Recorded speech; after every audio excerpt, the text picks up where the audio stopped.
back to my channel, and tonight we have a really special interview to do, and he is my online dad. He is a superhero, my superhero, and we've got the amazing SEAN4HELP channel coming on to be interviewed, and we're going to be talking about his life experiences with PTSD and how he deals with it on a daily basis. He is also an American ex-veteran.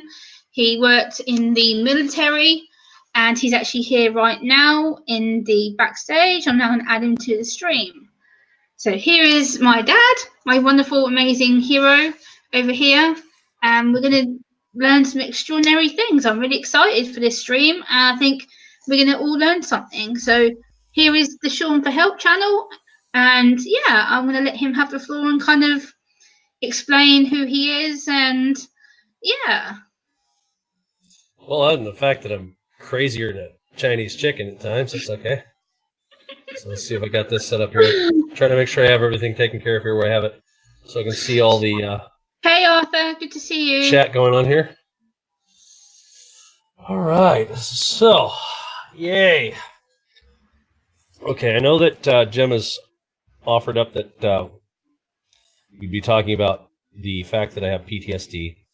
And I know that some people were possibly asking, well, how would this actually entertain to the idea of her autism channel and how that would affect? Some of the things that actually can be shared in some ways with the way that autism is, as I just explained to her a little bit ago, is that some people who have PTSD, I actually have this happen to me, is that I also understand what it's like to have sensory overload. Autism is definitely that there's no filter. It's everything's coming at them at like a million miles a minute at times, and they don't know how to shut it off. And even with practice and certain things like the meditation practices I do and things like that, that doesn't necessarily work even for things that I've talked with Gemma about in the past. She has to do some other things, stimming and whatnot, to try and allow her to focus on other things. And I have experienced that myself. Different way, I might add, but that the biggest and hardest part for me on that is that when I'm starting to remember things from what I experienced that caused me to have PTSD in the first place, and when there's just too much going on, immediately the sensory overload that hits me is just like I shut down, I implode. I don't explode, I implode. So with the sensory overload that I have that happens, I have found that it's very similar in some ways that with autism, I'll sit there and I'll stop and I'll almost have to do things like tearing paper, or, I mean, in very extreme situations, it was very similar with how there's just so much coming at me, and people would ask me a simple question, and I'd be like, I can't answer. I don't know what to say. I'm asking you, do you want peas or carrots for dinner? I don't know. And it would be that significant when it was very bad in the beginning stages of trying to understand how to work through that. Because again, there was just so much that was coming through. Hey, it's Captain Jerk. How you doing, man? Captain Jerk, buddy. Good to see you, brother. So, it's like right now I'm actually slowing down a bit from what I was earlier, before I got on here. I was talking with Jim a little bit beforehand. Yeah, we were prepping. Yes, you probably noticed that there was a problem. I think I might have had somebody knock on the door. Let me pause this for just a second here and deal with that real fast here. Okay. Make sure I get this taken care of, so hang on for just a second here. Okay, no worries, Dad. Yeah, so guys, as you can see, Sean just had to deal with something, but welcome to my stream, everybody. I really appreciate everybody for being here. This is a really, really important, fascinating topic to me. Like Sean said, there's an overlink between PTSD and the autistic spectrum, and I will share some of that with you as we go through the interview. But this is purely for Sean to have the floor, and he is going to tell us what his life experiences are with PTSD. So, yeah, That's kind of where we're going with this. Okay, so the thing I was saying here beforehand, skip the dishes, neighbors upstairs. It's a thing about living on the ground floor apartment. Everybody knocks on your door if they have a food order. So I've I've become a little bit more subdued before I came on here. I was distracting myself a bit before I actually did this. And I was talking to her, trying to get her to calm down and everything like that, because I know she's going to do a great job. Me, on the other hand, is the hard part of trying to convey something that's, I'm going back into the memories of the things that I try to avoid. I put on a really good mask so that people don't see as to what it is to actually watch me fight with this. I fight with PTS. I fight with it daily. And I've learned a lot on how to cope with it and use coping mechanisms myself, similar to what she does for stimming. Mm-hmm. And sometimes when the sensory overload is too bad, I actually back away. Like as soon as we're getting closer and closer to November 11th, I'm going to be very unapproachable. On November 11th, I will be, I do a kind of a female, kind of typical rom-com thing that people would laugh at me for, I guess, if they were watching me.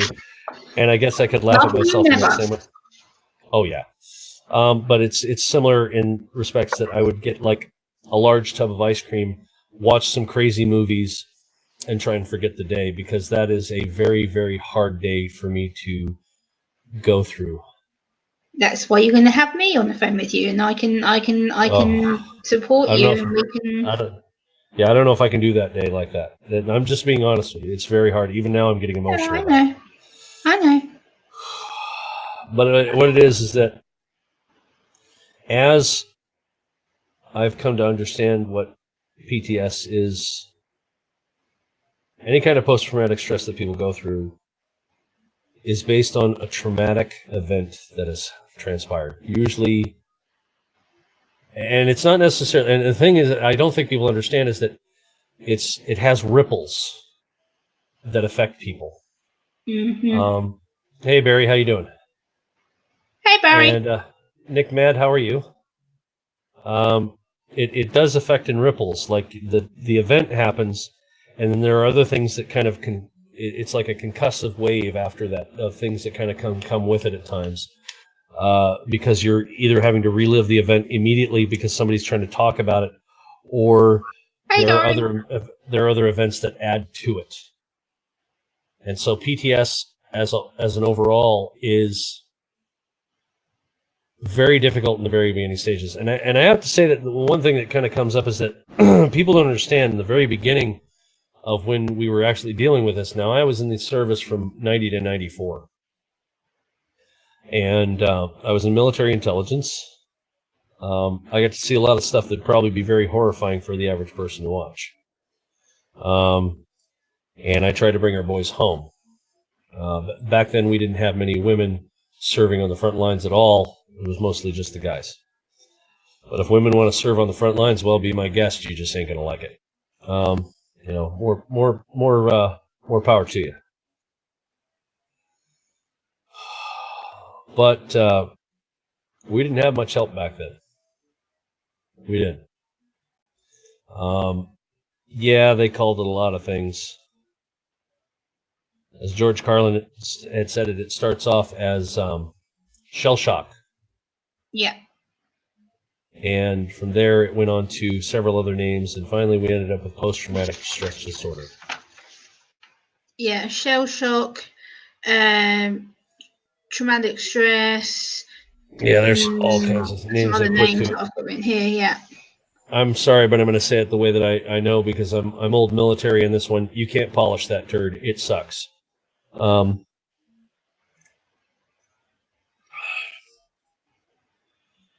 That's the truth. Hey, Diary of a Mind, how are you? Good to see you, Diary. Appreciate you being here. Yeah. This is a really important subject, so. So, when talking about post-traumatic stress disorder, as to what it started off with, for guys who would come back from Desert Storm and Desert Shield, we didn't have as much video back then as we do nowadays of a lot of the stuff. And it wasn't, of course, like it was with Vietnam, where we had the thing that actually ended the Vietnam War. We could have won that one, by the way, but for people who actually understand history and actually go back and look for it, rather than the massaging of the BS that goes on in the media nowadays. If it wasn't for the Tet Offensive, which had no shots fired at anybody. Nobody died during that whole thing. All it was a big PR stunt. And that's what caused everybody to demand that the war end. And we would have won. And all this was to stop communism from getting into Vietnam. Well, we lost that, and communism is there. And my opinions may come out of here. I'm just going to warn in advance that if this is triggering for you at that point in time, go watch some cat videos. Watch a lot of cat videos. There are a lot of good cat videos out there. I enjoy cat videos. I'm not going to lie to you. I actually kind of get a kick out of it. Of course, there are some silly dog videos out there too. Or if you really want to see something really cute and adorable, go watch pygmy goats dancing and jumping and playing. That is absolutely the most adorable thing at times. Amber thinks that goats are cute too. So, and Amber's my wife. So, I am not a favorable fan of communism in any way, shape, or form. At 100 million people dying at the hands of communism, and that was not with war, that was by their own governments. So I tend to be a little bit whatever and look at how that happened. But that's my opinion. You can disagree with me all you want. I'm just going to say very clearly, you're wrong. It's fine. That's how I am. I don't sell it short, and I tell you how I see it.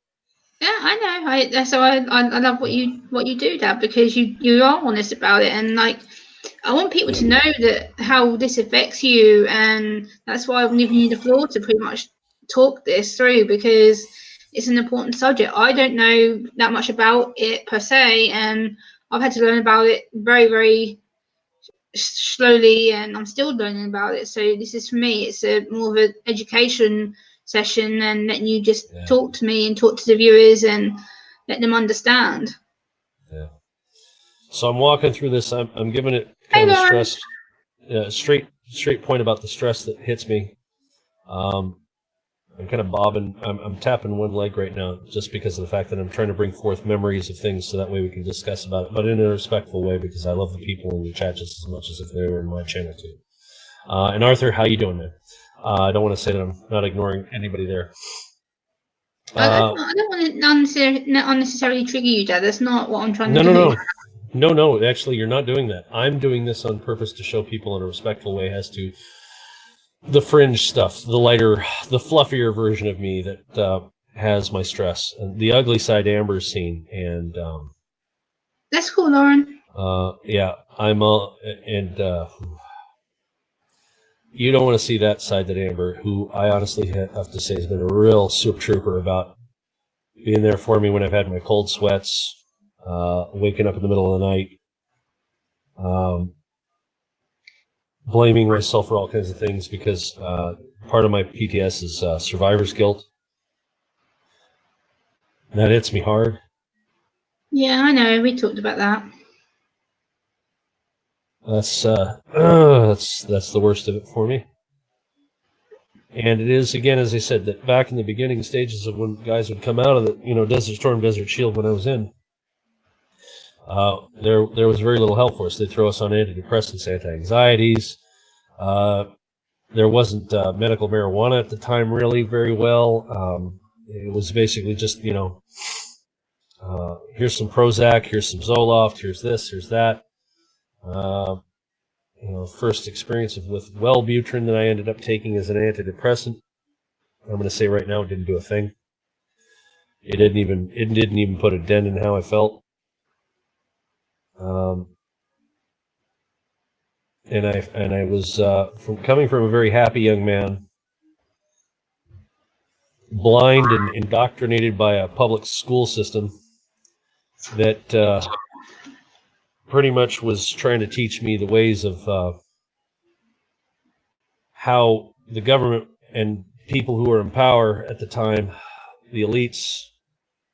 I know this is going to sound conspiratorial. You don't know what you're talking about if you disagree with me. Remember, military intelligence. It is what it is. If you need to see my DD-214, yeah. Oh God, the things. Let's just say that the same facility I last worked in was the same facility that Edward Snowden was working in. It was Kaniya and Field Station. It was Field Station Kaniya in Hawaii, and I served there 19 years before he did. Yeah, same facility. It's only just a little bit down from Schofield Barracks. I was stationed at Schofield Barracks, and honestly, I'm going to tell you right now, if you don't think that these people are trying to control you, boy, you could be blind. Go ahead and go back to CNN, MSNBC, ABC, CBS, and have a field day with that. And you go ahead and put your blinders on and be good sheeple. If I seem bitter and cynical, well, this is the unadulterated side that you get out of me before I go back to my channel and try to help people. Because I turn this off to make it so that you guys don't see what I suffer with. I don't think any of you want to see the suffering that I've gone through in a personal way, because I'm not here to burden you. That's the thing about people with PTSD also, is that we don't want to be a burden to you. We'll implode and go away. We won't go on camera. We won't call you up. We won't do anything like that. We go hide ourselves because we believe in trying to be so strong that we don't have to show you that. We like to be self-sufficient, self-reliant. We hate asking for help because it affects us in our pride of the fact that we think that we should be that strong. But also there's a thing that I remember reading very well, is that being upset and crying and depression is not so much that you aren't strong, it's that you've been strong for so long and you don't know how to not be anything else. Dari, I'm just going to reply to your comment, what you just put. Some people can't smile. When you're talking about a serious subject like this, you can't necessarily process emotions. I don't know. Maybe I'm reading it the wrong way, but yeah. You know what? Diary of a Mind, just for you. Thank you. So, yeah, exactly. That's exactly it, Captain Jerk. We don't want anybody to feel this way. So, the hard part of when processing all of this and trying to deal with it and get through it, and at the same time I was in, Clinton was the president at the time, and they were doing the reduction in force, what was called the RIF. I couldn't have had a better Christmas gift ever handed to me at my time of life at that moment, because my E6, he was the head of our platoon. He sat there and he looked at everybody and he was like, look, I want everybody to gather around. This has come up here under the executive orders of President Clinton. He's offering the option to take the RIF if you would like. All you have to do is basically sign this form and we'll have you out processed and get you taken care of. So is anybody interested? It didn't even take me 5 seconds to go, beep, right here, give it, I'll take it now. Because everything of what I was experiencing, and I still had about another 2 years of my service contract to fulfill that I was able to get out from underneath. They were going to send me to Vint Hill Farms after that, which I can say comfortably, because anybody who looks this up will know. Yeah, that works with the CIA and a few other things. It's near one of the farms. This is stuff that's like well known. You don't even have to sugarcoat this. Anybody who does any kind of look on Google will tell you this. I'll tell you right now, I've never seen more people who are so uptight you couldn't get a needle up their butt with a jackhammer, and that's the CIA. Oh boy, those people are really uptight. You could stick a lump of coal up there and pull out a diamond inside of a few minutes. Just wait. It's like the timer on an egg timer. Ding! You know, here you go.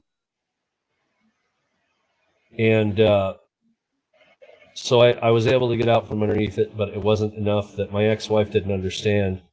And I know that this contributed heavily to our divorce for my attitude. I mean, yes, there were things that she did wrong, but I definitely hold myself at clear fault, knowing that I was the one that ultimately contributed in a way because of how my anger was and how I was unapproachable. I didn't have a way of being able to talk anything through. And she kept wondering why I was secluding myself, and I'd dive into my computer and I wouldn't talk. Now I talk so much with my wife because she's been actually there for me, where I'm able to have an outlet. I have a way of actually discussing things, and this is where she makes fun of me. I've become a talker because I have so much that's bottled up. And my wife makes fun of it, saying that she's married a woman because I talk so much. And talking's important though. This is the thing. You put your voice out there, and to you inspire a lot of people with your story, and you've inspired me. You do inspire me, and like I said in the beginning of the stream, you're my hero for talking about this. This I know this is a trigger for you, and I respect that. I think it's great that you're being so brave to come on here. Well, and that's the thing, is that normally I don't, like, I'm having, I mean, everybody. It's okay, Dad. Okay. It's okay, Dad. I even have to practice the same things I talk on my channel. Why do you think I know how to do it?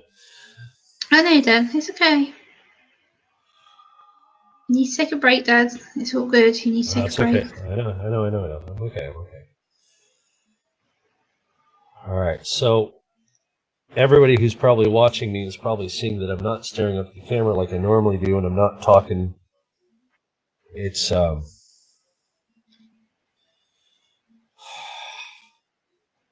It's okay, Dad. yeah. This is when it gets hard. This is Hey, Sharpshooter. Thanks for being here. How you doing, Toxic? And Sharpshooter, how you doing? So, walking the talk of this is very hard because, again, it's not the fact that it's not that it. I'm far from weak, because if anybody ever had a question for how difficult this is to lift this up and try and put it up here to where people can look at it, ask anybody else who's got it, and they'll probably tell you that I'm putting in real effort here. I know, Dad. I know. Well, for everybody else there who don't know, God. this is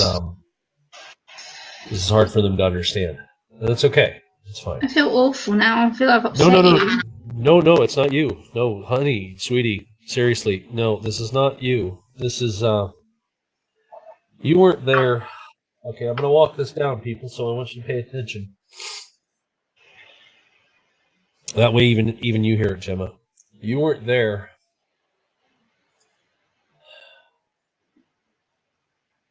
You weren't there when I wasn't able to save some guys from dying in a firefight.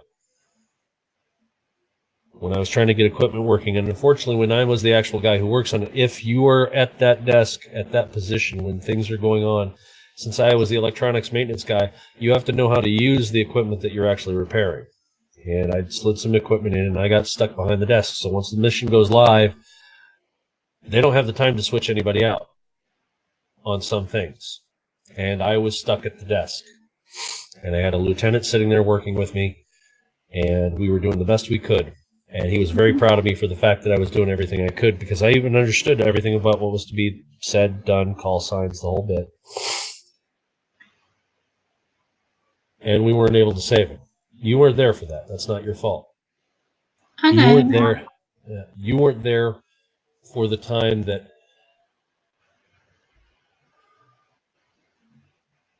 Okay, Dad. You weren't there for the time that. This is the hardest one for me. It's okay, Dad. Take time. It's okay. It's okay, Dad.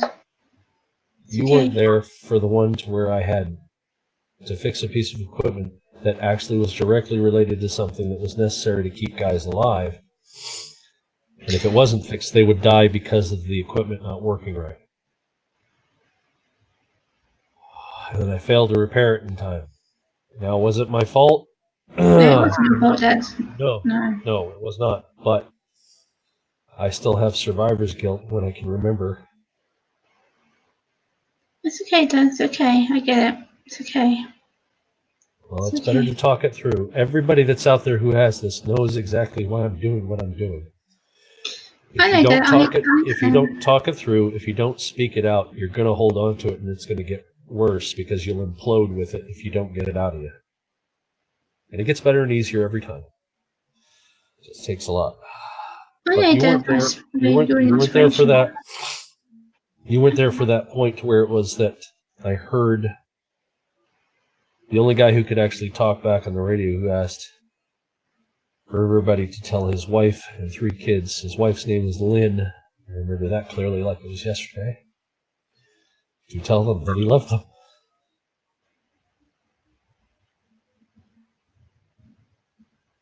It's okay, Dad. It's okay. It's okay. It's okay, Dad. It's not your fault. I know. It's just, Dad, at all. it's very hard to walk through. I know, Dad. I get it. It's okay. Take a break if you need, Dad. No, I'm okay. I'm okay. Just got to breathe through it. I know. Right. It's not your fault at all, Dad. I respect you. It's just poison leaving the body. That's all it is. It's just. Yep, like you taught me. Poison leaving the body. Just the same thing I keep like telling you taught me. So,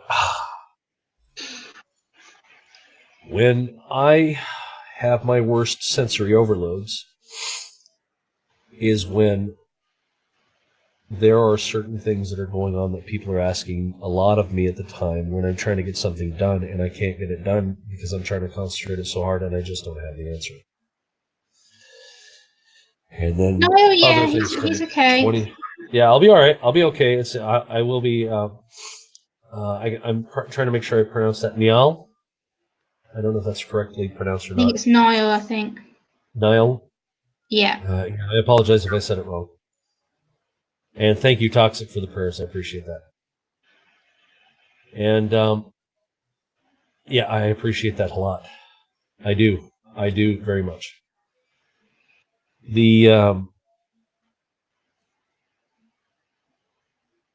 When I'm overloaded and I can't do much more and I have everything going on, and my wife has asked me just a simple question, and I'm like, I don't even have the answer for you. I don't. And there's a variety of simple questions she's asked me over the years, and do you want me to fill up your glass with ice? Because I have to have a mountain of ice in my glass because of my gout. If I drink like soda or water or anything like that, I have to have because I need to flush, even if it's just fruit juice, I have to have a mountain of ice to keep the water going because of my gout. And it's okay, Dad. It's okay. Even when she's asked me a simple question like that, do you want me to fill your cup up with ice? I'm like, I don't know. And then she'll just grab it and just go do it. So it's like things like that. I'm almost infantile in my approach because of how I'm not able to process anything. There's so much that goes on in my head at that point. There are just moments that it's hard to contain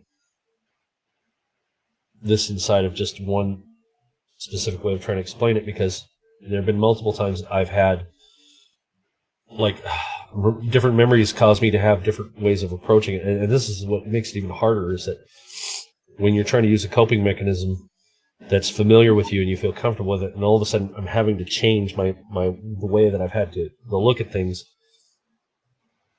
and that comfort's gone, and that makes it even harder, because then the anxiety ramps up, because then you have a new fear.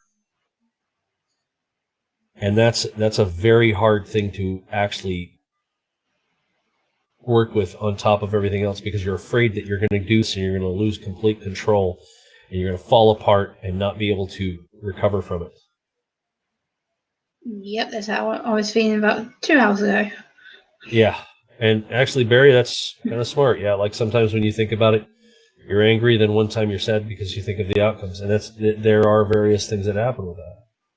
So when my sensory overload happens, I implode. I don't actually necessarily get angry all the time. I do occasionally lose it and get angry, because I'm close enough that I can actually deal with the moment in a way that I can vent it in a different way. But anger is not a positively good thing to use. So my implosions are pretty much based on what I've learned how to do so that I don't hurt anybody else. I've already hurt enough people. I don't think I need to hurt anyone else. And so kind of my atonement in my own way for how I've done things in the past is that I have now made this channel that I'm trying to get back on. I've had a heck of a sound issue here, and I'm trying to get past it. I have a feeling I'm not going to be able to do much for panels or anything like that, because I think my sound card on my motherboard might be dying. I'm not sure. I'm trying to make certain that it does work. I may have to use another machine that's not as powerful to try and do any kind of stream at all, but even then I wouldn't be able to do anything else other than just talk, which is fine, because most of the stuff I do is discussion like this for now. Although my channel is going to have some changes here in the future. That's some entertainment stuff and more tutorials, stuff like that. Like I did the one for Snapchat or Snap Camera, which I do have as we'll do a funny moment here is that I do have Snap Camera working, as I always make everybody kind of laugh when I'm like, you know, it's very flattering. It's very, very flattering.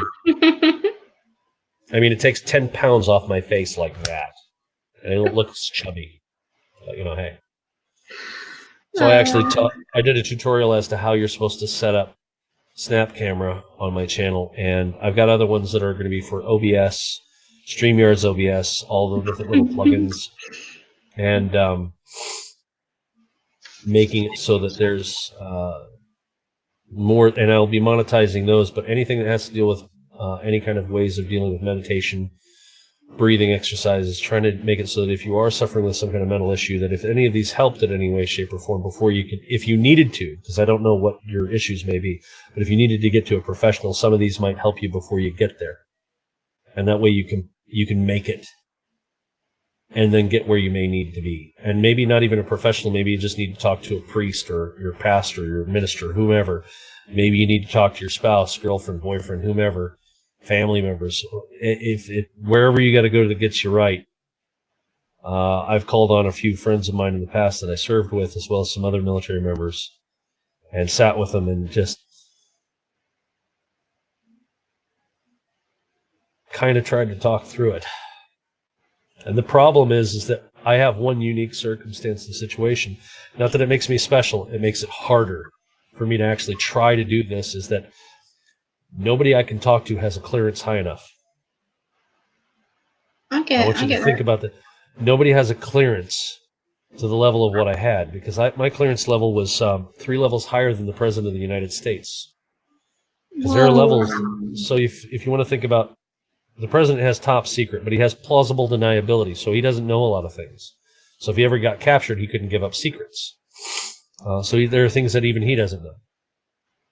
Well, at the level of what I had, unfortunately, mine was not quite to the absolutes of need to know, but I had it high enough that it was, and that's not like a, ooh, ah, that's great, ooh, spy stuff, blah, blah, blah. It's like, no, this sucks.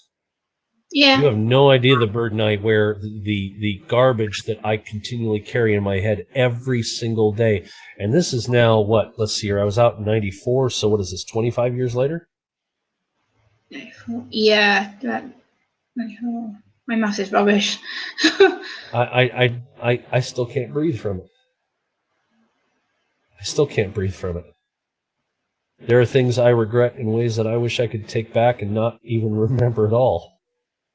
But I can't. And everybody that I've talked to that doesn't understand anything about PTSD, they all try to do, oh, you just need to let that go. And my personal attitude is, and I'm going to share my anger here for just a minute, and that's why I'm trying to look at the camera. It's like, how you dare even, oh, God, you need to walk. You need to walk away now. Mm-hmm. At that point, I just get really ugly fast and say, if you don't think you understand and everything like that, boy, you want to wear your ass as a hat. I have no patience. None. Zero for that. I understand that. No, I'm not talking directly to you, Gemma. It's not your fault. I'm not angry with you, but I'm just saying. But that's the thing. I agree with you. That's all. There are guys I've seen with PTSD. I wasn't there for them. I wasn't able to talk to them, but they've committed suicide. And I'm just, I'm there for veterans at any point in time, because it's just like, I don't care if I didn't know you from Shinola or if you served in another service. PTSD, we don't care. And here's the thing, is that the foxhole doesn't care what sex you are, what color you are, what gender you are, because at that point I'm throwing in the gender part, because there's like 14,000 of them that people think exist, but it's like, whatever, I don't care. They don't care what service you've served in.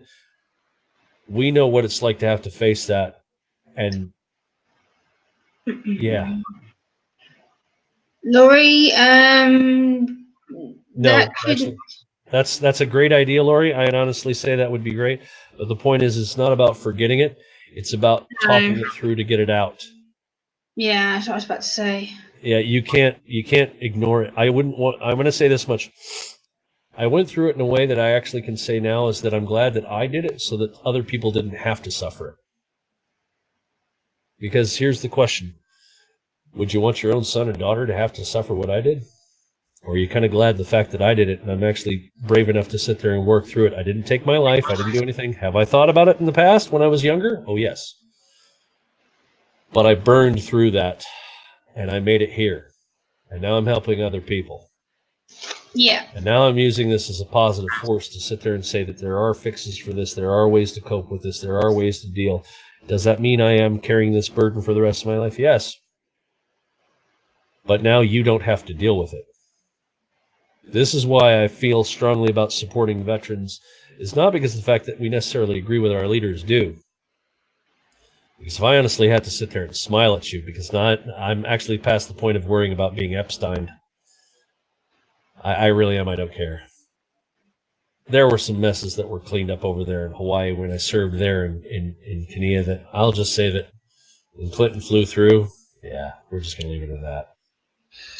The thing is, what people don't understand is like PTSD is such a serious issue, and it's not just from the military service that you've done there, which is amazing in itself, and what you went through was absolutely extraordinary, and you put your life on the line, you've helped a lot of people, and people don't get the after effects of it. It's not just the physical effects that you go through, it's the mental abuse, it's the emotional stuff, and we talk privately about this all the time, and people need to see this to see what you actually go through, and this is what I wanted you to do, because people need to experience what you've done. Well, and this makes it easy so we can see that when somebody's hurting like this, all you have to sometimes do is just there. And I'm going to say, if you ever have a vet that sometimes you don't need to talk, you just sit there and say, I'm just going to sit here. If you need me, I'm here. Like some of the kindest words that have been said out there is that if you need to talk, I'm here. And it's just like, you have no idea how wonderful that is to hear. Yeah, I say it to you all the time. You have no idea how nice that is to hear. I say that all the time to you, don't I, Dad? Yeah. But that's the point, that we're suffering because we were trying to do the right thing, or what we thought was the right thing. And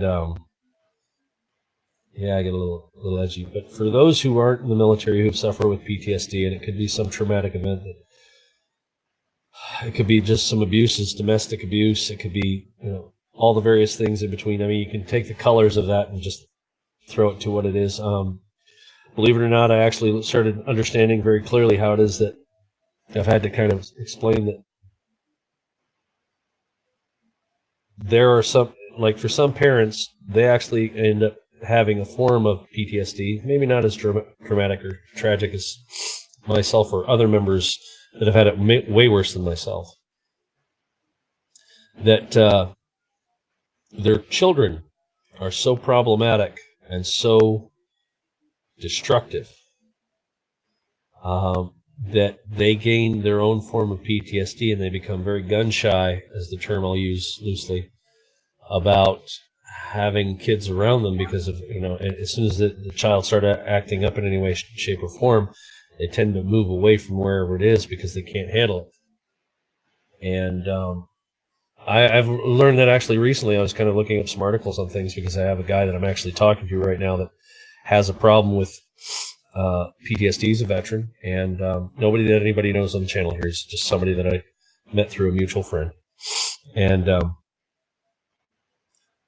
he and I have been talking, and he found out very clearly that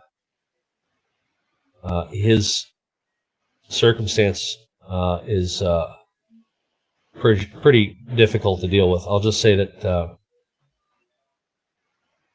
I don't know if I could actually even understand how it is that he does what he does for coping, because of how bad his stuff was. His situation is pretty bad. But we were talking, and he brought up an article to me about his therapist was talking about how even kids, when they act out a situation or a way that because they're so destructive, self-destructive specifically, but they're so destructive that when parents try to actually deal with the circumstance and situation, that they end up getting their own form of PTSD, because they go through so many traumatic events throughout the time that their child is living with them, until either they go into foster care or they end up going out on their own And then there's the other things that happen afterwards of death, jail, etc., that goes on with that. I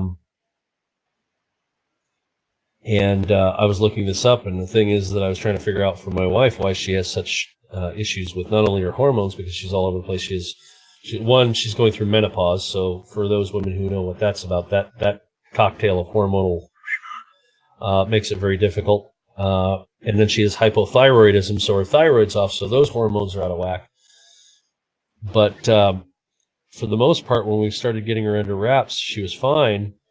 And we were looking to get her kids back from her mom because her mother had custody. And that woman is my mother-in-law. I'm going to say it right now. If she was on fire, I wouldn't piss on her to put her out. I don't like that woman at all. I know you don't. That woman, oof, wow. She's a real piece of work.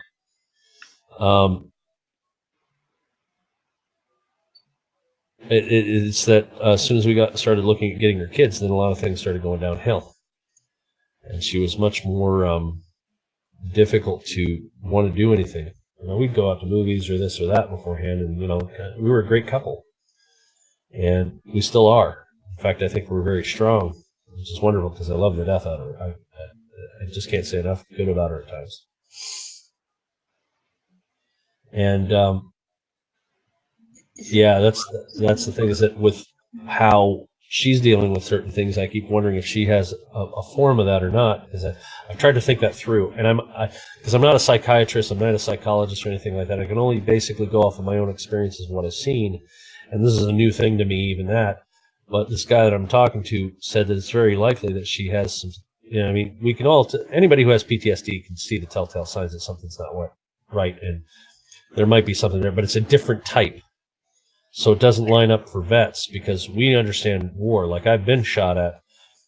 We had a guy in basic training. I was telling you about that, Gemma, was that we had a guy basically just lost his mind. We were out on the range, basically practicing for qualifications. And, because you have to shoot a certain number of targets in a certain period of time. And this is where you qualify to show how well you do with M16. And yeah, he had 20 live rounds, and he decided to take pot shots at all of us. So I know what it's like to be shot at. Plus, at the end of it, you have Paragon Trail where they're firing a live M60 with tracer rounds over top of everybody's head, about 50 feet up in the air. And there's a comment you've got here, actually, from Drewski Gone Gaming. Says, he served 4 tours. The duty isn't always what is presented to the common folk.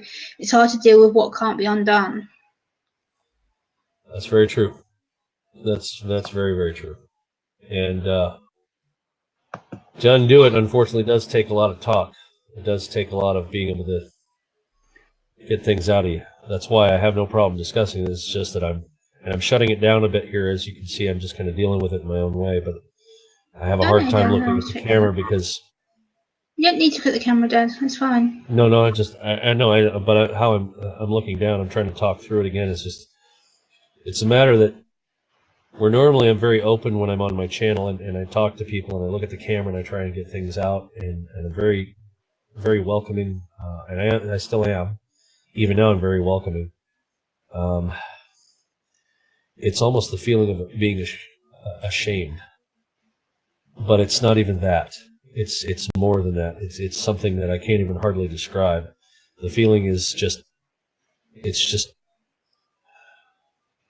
okay, Dad. I don't have words for it.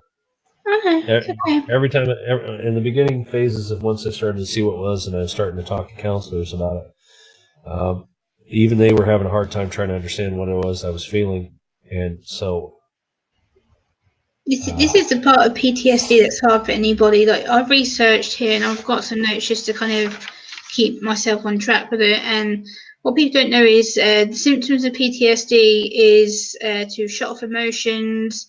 They avoid talking about anything about memories because it triggers the anxiety and panic, disturbed sleep, aggressive behavior, being jumpy at anyone close to them, intense trauma, intense distress, nightmares, night terrors, feelings of not being able to breathe, suffocation, not being able to talk to anybody, feeling that they're talking nonsense, or people will tell them to shut up or stop talking about it. I've also got written here, there's some other stuff here, like being the triggers of PTSD is things like military service, being attacked, fears of being hurt or killed, seeing violence to another person, surviving terrorist attacks, being diagnosed with life-threatening illness or suicidal tendencies. And it can also be a secondary trauma because of someone close to you who has gone through a situation. And people don't understand that it's not just one symptom. There's many, many, many, many, many areas of PTSD that I've researched today. And Dad, Sean, he is the best person for me to talk to about this. I have been talking to Sean now for weeks, and we've been discussing this very, very much so in private, very in depth. And I want Sean to have the chance to have his say. And I think it's important because I know very little on this. So for me, it's a really learning aspect. Well, that's the thing too, is that Hey, Rebirth and Wolf. I still have the attitude of being in the service and the oath that I took. This is one thing that still I do, because I know how to turn off everything around me to do the duty of what it was that I was trained for. And I know that everybody freaks out when they hear this. It's like firefighters are the type that they run into the fire. They're not afraid to deal with that because they know what the job is and they know what it entails, and they go in and they risk their lives to save us when the fire is bad. Yeah, Drewski Gone Gaming has just commented a couple of times, said it's horrid. I can't even work a normal job anymore because of the issues that come from my PTSD. I'm retired and I still can't switch it off. Yeah, that's why I do web development, why I sit behind my desk and have 3 monitors, and actually I'm eventually going to be going to, I was talking with the guy that I'm working for, he's eventually going to get me 3 more, and I'm going to be going to 6. I know that sounds kind of crazy, but the way that I do development is pretty much mad scientist style. It's pretty crazy. I'm really good at what I do, but anyway, I want people to know how amazing you are. This, you, like I said, you inspire me. This topic for me is, like you said, there's some similarities with myself with the PTSD, which you are aware of because we've talked about it in private, and there's similarities that I can relate to you with. A lot of the anxiety, the sensory overload, the panic disorder, the depressive symptoms of it, I get because I go through it myself. Yeah, and that's the thing, is that Hey, Teresa. I have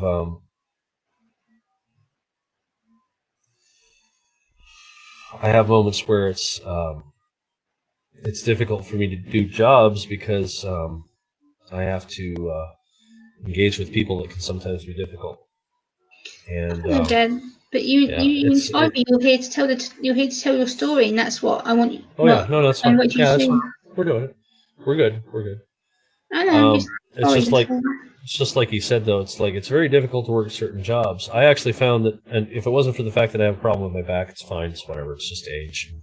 My gout was probably part of it because it was probably creating calcification on my back that I have, causes me to have sciatica. I found a very good job. Thank you, Teresa. I appreciate the prayers. Thank you, Niall. Very much, dear. Is that I was actually vaccinating chickens. I know that sounds kind of crazy, and maybe somebody's vegetarian. I'm not trying to trigger you. It's just a job. It's what it was. All you deal with is livestock, and I've been farming before. When I was in Missouri and Iowa, I did farming. I knew what it was. It was easy. In fact, one of the first jobs I had was detasseling corn, and I got paid, I think it was like $3.25 an hour back then. When the minimum wage was really, really low. I think that was it. Maybe it was $3.25, because I was thinking about that. It went up from $3.15 to $3.25. There's a comment from Laurie Johnson here. She says, what kills me is that his siblings say it's not as bad as he makes it out to be, that he's using it as a crutch when they see that he can be fine 1 minute and then he can snap the next. Yeah. Okay. I got something for them. Hold on. Let me do this. I've been wanting to do it again here, but the problem is that I was talking to Jem and a few other people that I have to be careful if I do the psychosis awareness streams that I've been doing. Because unfortunately, even though I've turned the music off in the game for this, I know that sounds kind of crazy. A game, a psychosis awareness, just 1 second. The game, I can turn the music off, but in the cutscenes, sometimes they have music in it. And they've copyrighted me on that one, so I had to take the videos down. So I think I found a way around the problem here. But I'm going to show you what this game is here briefly. I'm going to go ahead and put the link up, I think. Yeah, go for it. Yeah. But if you wanted to ever see a... Is it this one? I'm going to try and see if I can get this figured out here while we're talking. If you wanted to see something that actually kind of gives a direct point about... Yeah, that's it. Shoot. Unclose. There it is. That's the one. I'll take that one. If you ever wanted to see something like for Lori, and I mean this, if his siblings cannot get this point here, on this page I'm going to put up, what I want you to do is I want you to go to the third video in on the actual page. It's a light blue kind of screen with this woman whose face is kind of facing off. That is the page that is the video that is the testimonials of what this game is about, because this game is, even though they have it as horror and this and that, it actually shows the inside of what this woman's mind is going through. And you play with headphones on for the best effects, because what happens is you hear the binaural audio of voices she hears popping up left, right, front, back, all over the place. You get to see her delusions, her false beliefs, multiple personalities, dissociative identity disorder, personas that come up from her multiple personalities, schizophrenia. She has extremely severe psychosis. And this game makes it so clear what this is like. Nobody will ever second guess when somebody is actually really truly suffering with it, that there is anything but that they are suffering. So I'm going to put the link up right now. So if anybody wants to go take a look at that link at any point in time, that's great. What I'll do is I'll also put up the screen here. Gemma, if you want to share it here real quick, I will put this up in just a second here. As to three it is. Yeah, there we go. That's the link that Sean's just put in the chat there. And then I'll show this. Yep. And there's the actual game itself. There we go. So this is the actual... You can't hear the audio, but this is the actual video I was talking about. All shots were submitted by players using in-game photo mode. All quotes are from messages sent to Ninja Theory by fans. Ninja Theory is the creator of the game. We received hundreds like these. And this is a very serious thing. I mean, since I was a baby, I've suffered violent abuse. I felt like I didn't belong in this world. I heard voices, saw numbers, and letters in the world. It's okay, Dad. It's okay. It's okay. It's okay, Dad. It's okay.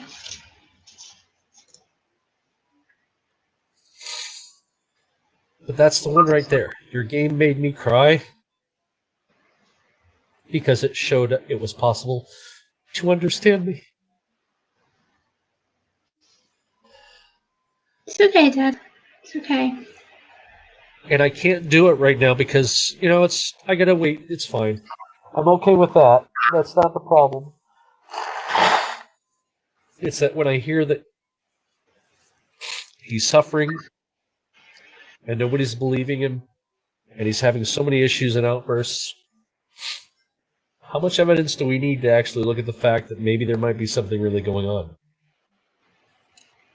Yeah. And that's why with people who have PTSD, we didn't have any support, and there were guys who took their lives. They ended up in jail. They ended up having things that, there are things that are worse than death. No, it's not your fault, Laurie. This is exactly the reason why we want to do this. Yeah. Laurie, is not your fault. This is far from your fault. This is not your fault. This is not. This is why me and Dad wanted to show you what it's like. I'm hurting for your nephew because of the compassion of understanding what it's like to suffer. That's And the difference. Drew, she sent another comment to you. She's put, the biggest issue for me is getting that blank stare back of the unknown when someone understands it's words spoken without being spoke that saves their lives. And then Teresa's just put, Sean, I'm truly sorry. My heart goes out to everyone who's going through this. Yep. But if I ever do these streams again here soon, when I can get everything kind of figured out and worked out, they will be up, but I'll have to put them as unlisted shortly after they go. So it would have to be you'd have to catch it when I do it, and it takes 4 nights to play it, and then I'd probably do another night with the featurette, because it'd have to be at the end of everything, because that featurette actually shows how they made the game. They actually had psychiatrists and psychologists, an entire organization, a specific company that they called on to actually help make that. So if I do that, that's something that we'll plan it well in advance, but it's going to take me a bit to get everything taken care of first to make sure it works right. I'm not perfectionist on this. I just want it to be. I wanted to give it its respect that it's due. And PTSD is a form of anxiety and depression that can go to extremes, and people can have severe psychosis that comes from it. Again, I'm not a psychiatrist or a psychologist, but I've seen the things that have torn some of these guys apart. And now we have women who've gone through service. And I was reading about it. I was just telling Gemma about this. As a captain in the Army, that she was flying helicopters, and she has PTSD that she's having to use medical marijuana now to just make it so she can cope. And she's having such a hard time that, she can't go through her day without, smoking up to try and make it so that she can focus enough past the pain and all of her own problems. And my heart goes out to her because it's horrible. But the reason why I did the channel mostly, as I said, for starters, is because it's my way of, it's kind of my penance, my own form of making it so that I can atone in my own ways for the losses of things that have gone on. Because it's not just bringing your guys home. There were other things that went on I can't even discuss that are very traumatic.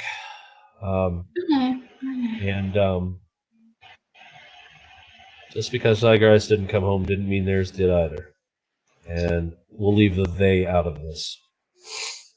This is the thing, PTSD, this is very important. Like Dad, Sean, has already mentioned to me some things in private, and that will stay private. And I want to touch on kind of some of the links between the anxiety and depression and stuff, because Sean knows I've been battling with this for quite some time now, and we've touched on PTSD, maybe possibly that I might have it myself because of situations I've gone through with some friends who have died very, very early on. I lost 2 of my best friends, and I was only 20 at the time. I'd been to 2 funerals for a 20-year-old to go through grief twice in 6 months, and to go through all the process of blaming myself, thinking it was my fault they died, and the fact that I couldn't say goodbye to one of them because she was away and there's a distance for me to travel, and that kills me every freaking day. She's been gone 6 years and I still blame myself that she's gone. I still cry every day. I think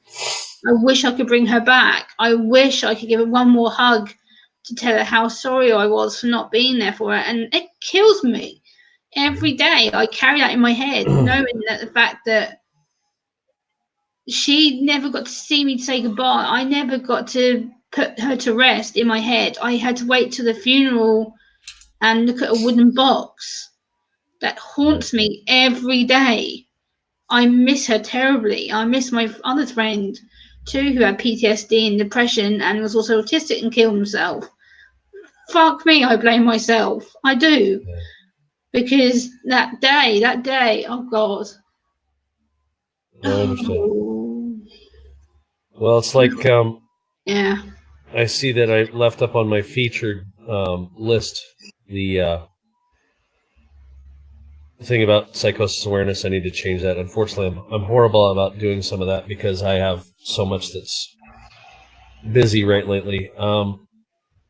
Trying to make money and get us out from underneath poverty. It's but I'm glad I'm working and I'm getting there. We're doing some stuff here.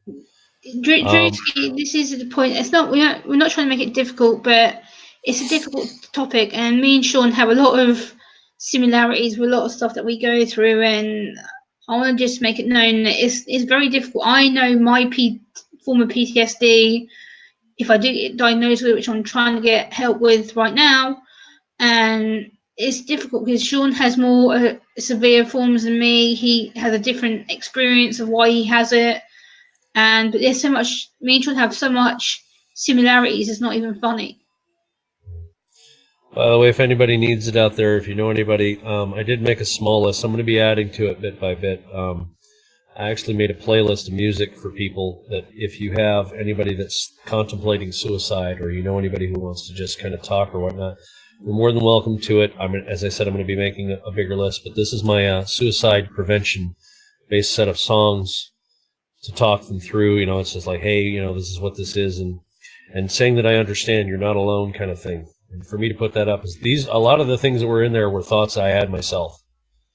And I mean, I admit that freely that, you know, because when you're just sitting there contemplating, you know, all these things and you feel like you're just, you know, why am I alive and they're not? You know, that survivor's guilt just tears on you.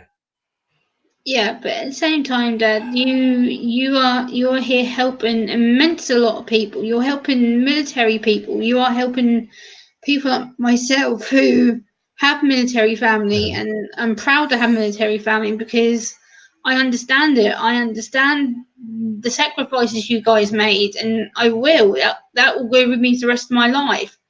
My No, I granddad understand. told me stories. I get it. It doesn't, I mean, and that's wonderful here and I appreciate those. And it does make it a little easier. It just doesn't make it go away. That's the thing, is it's something I suffer with every day. But if I don't talk about it, it doesn't get easier.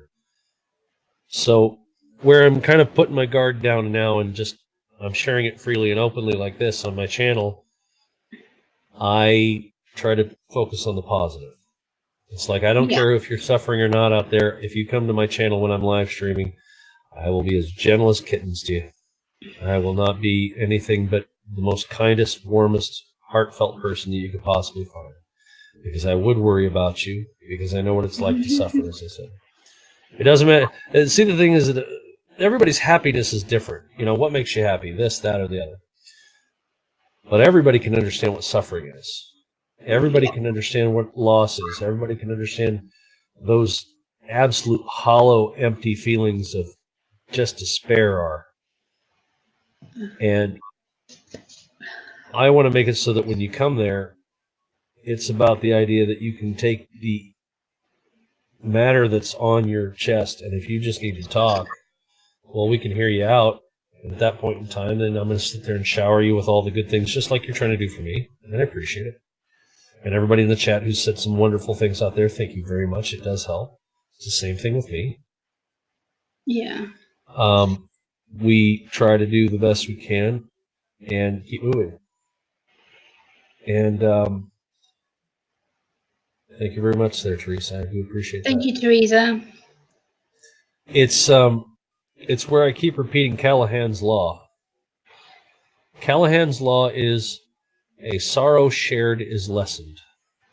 Yep. A joy shared is increased. So the more that I keep sharing the sorrows I go through, they are decreased bit by bit. And now I'm going to actually share on the point of what people can do to help people with PTSD. And this is the ultimate. You don't have to be a psychiatrist or psychologist for this. You don't. And if you need more information about this, all you have to do is basically look up Sebastian Junger. That's with a J, Junger. I can even put that up if we need to. He was doing a TED Talk on why vets miss war. And that is that in order to help somebody who has PTSD and is a veteran, or anybody that has PTSD really, is that you need to bring them back into the community to show that they have value, worth, that they're wanted. Make them feel as if they are part of the community. Give them opportunities to talk and get it out of them, but at the same time show very clearly that they are a wanted, needed thing in this world, and that you can help them get through these horrible, horrible experiences that they still wear in their mind. Hey, little step. to feel like they matter again. Again, that they have value, worth, that they're not useless. No, far from useless. Like, this is the thing, military or not, and normal people, people with disabilities, whatnot. The military, I have a heart and passion for. I always have, always will. And military are the guys who we don't say thank you enough to at all, and it frustrates me because the military put their lives on the line constantly, regardless if it's the US, the UK where I am at, the abroad in general. My granddad served in the Second World War in Malta and then in Germany, and then originally came back to being at home. And you never show the appreciation. People don't get it. The military are people who risk their life, people who haven't come home because they've put their life on the line so much, they've been so much injured or had to come back in a box because they've been injured or they've died of injuries or they've died of things that were unavoidable. And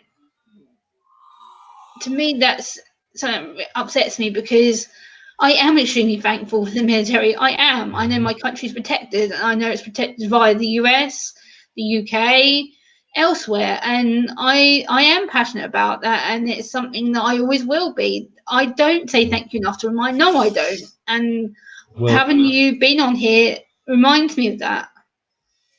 The nice thing is that when you say, and this is where people are like, why is it that other people, when they say thank you for your service that are from other countries? Because it's a damn well slight respect, that's why. Well, and that's part of it. But the thing is that I've actually it's not a justification, but it's a good reasoning to kind of connect. It's like I've had people up here in Canada, because that's where I'm living right now. We're looking to move back to the States. But we have a few people up here who have blatantly seen me with my hat on, and they say, thank you for your service. And I'm like, thank you for your support. I appreciate it. And there are people who've said, well, why should we thank you? And the answer is that,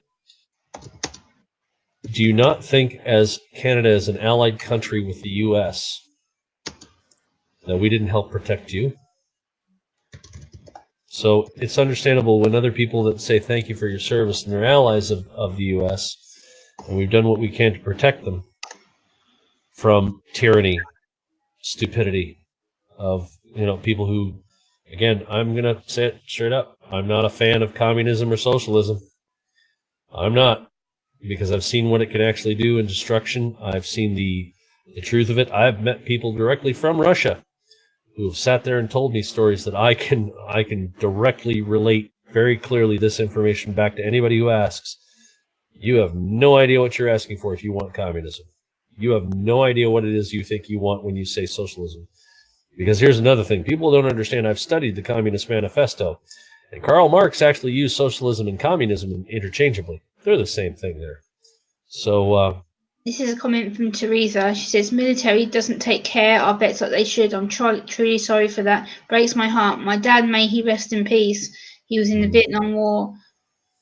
Rest in peace, honestly, to Dad. Teresa, honestly, would love to say very clearly that I will remember your father on Veterans Day and Memorial Day. Those are the two hardest days.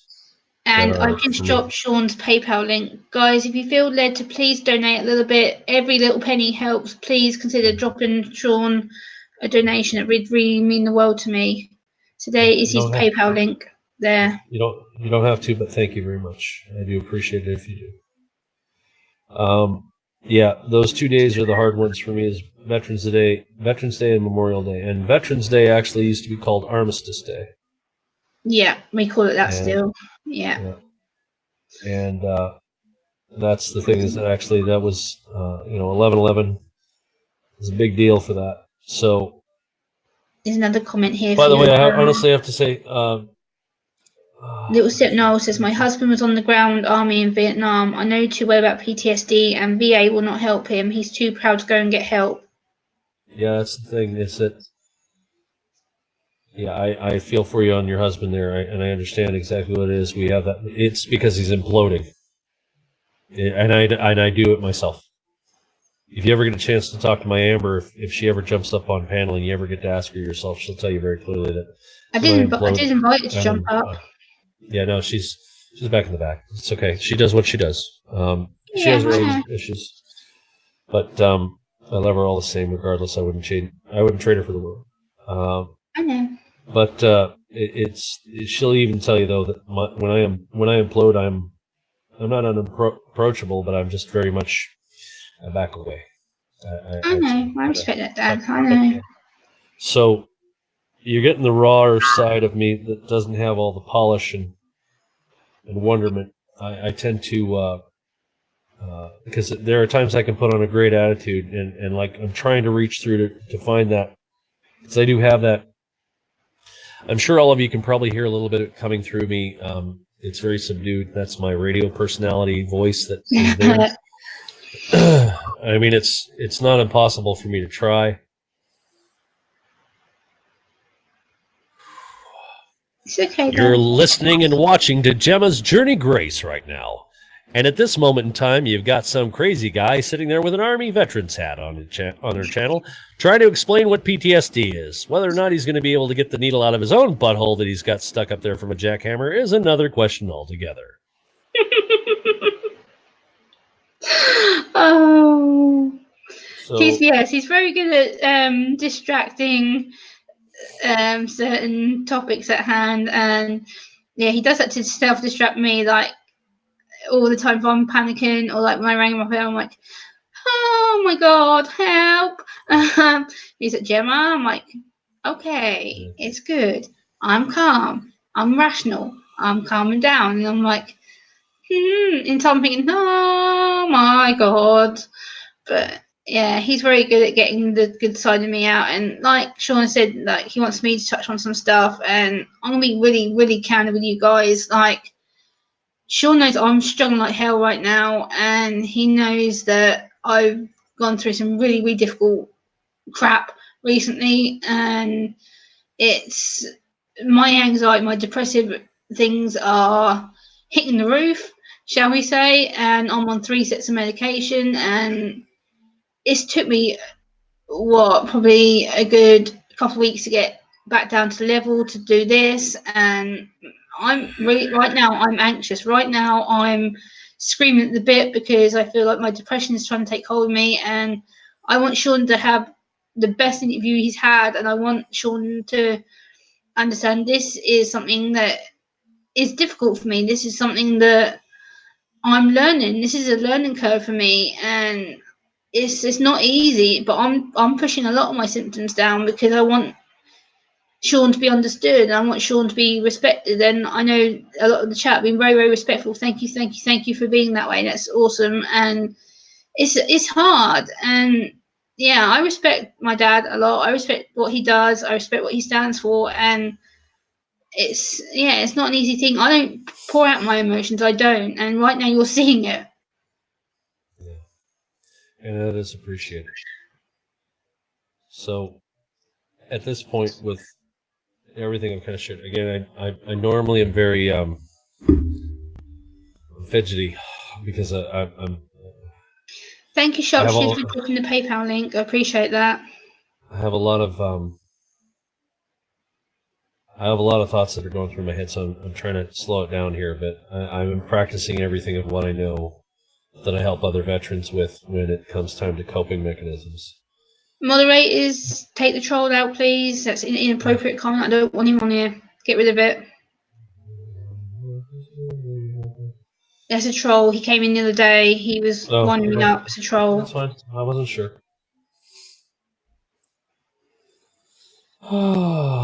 Laurie, I'm probably not going to be able to talk to you today. I'm going to go on a private call with Sean after this because I need to discuss some issues with him.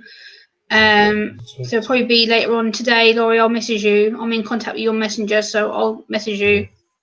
I won't be on too long with you at first. I might take a bit of a break, go get something to eat, and then we'll come back later. So if she wants to talk with you in between, then it's fine.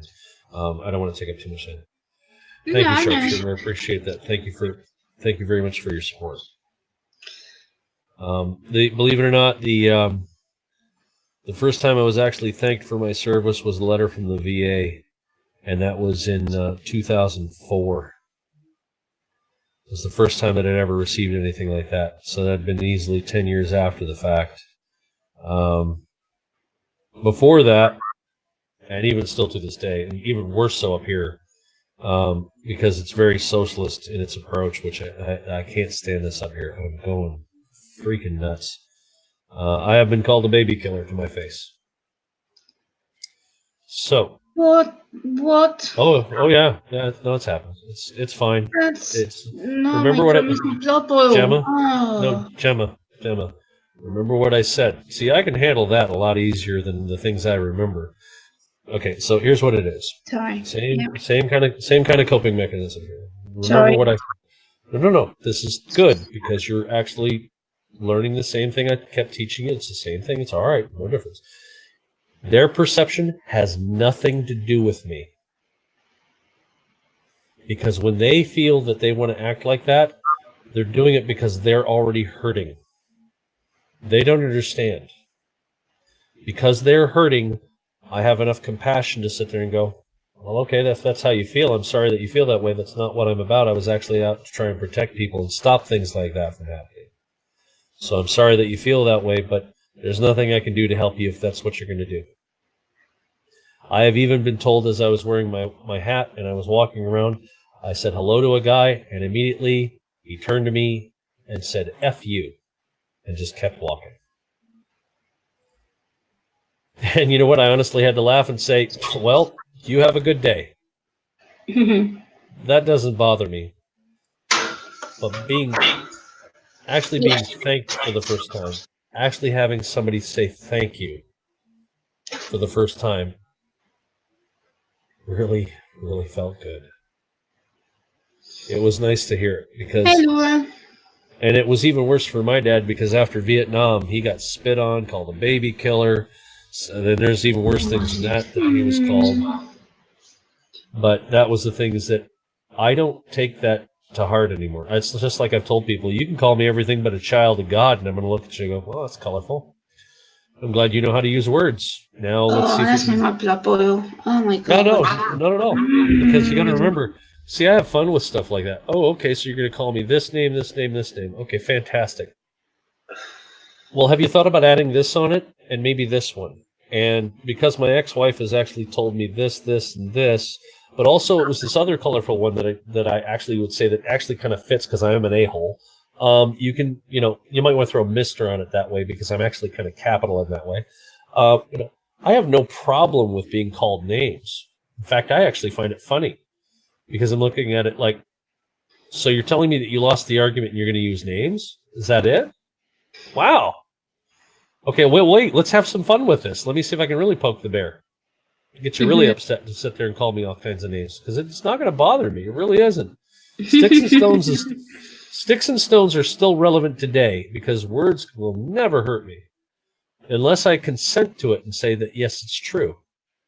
Well, it's not true. I wish. Well, it's just people's perception of how they see the world. It has absolutely nothing to do with me. I can't control them. I can't control what they say. I can't control what they do. Laura Russell, I wanted to say hello. I'm sorry, I just looked at the chat. I was born here in Canada, in Toronto, but my father's birth abroad kind of thing for me. He's an American, so I have a U.S. citizenship as well. So I'm dual. I have that luxury of being able to dance across the border, just going, I can do whatever I want. But I served in the U.S. Army.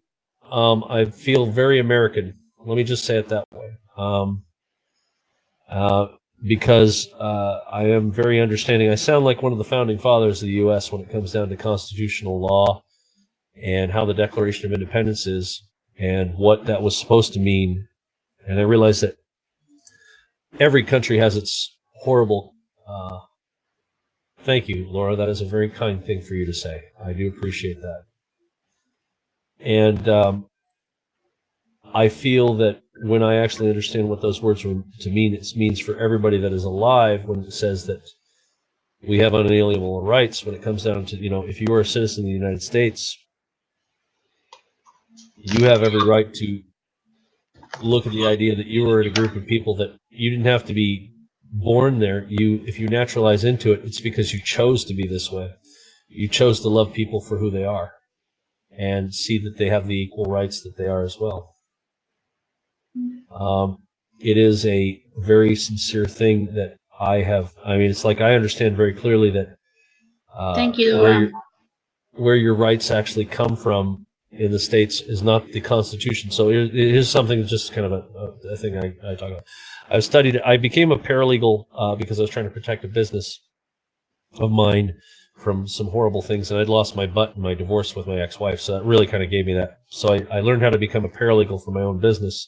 Also saves on lawyers' fees like you wouldn't believe.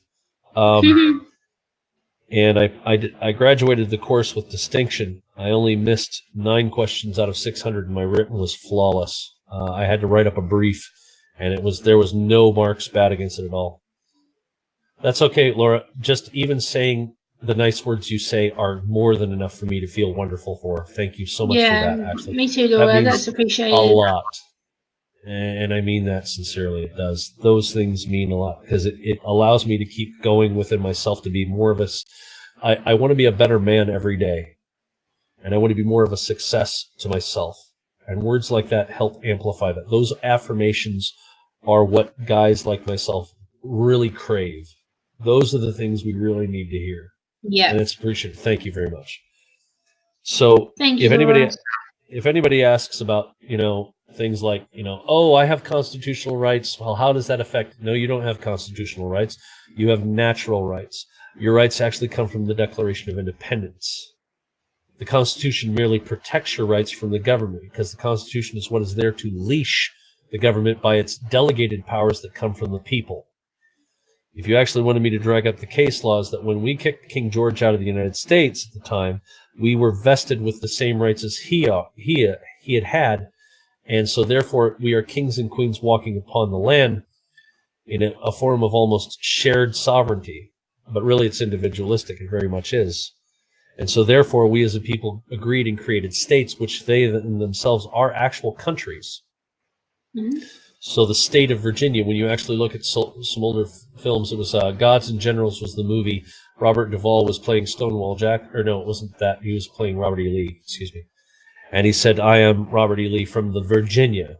And he was talking about it as its own country.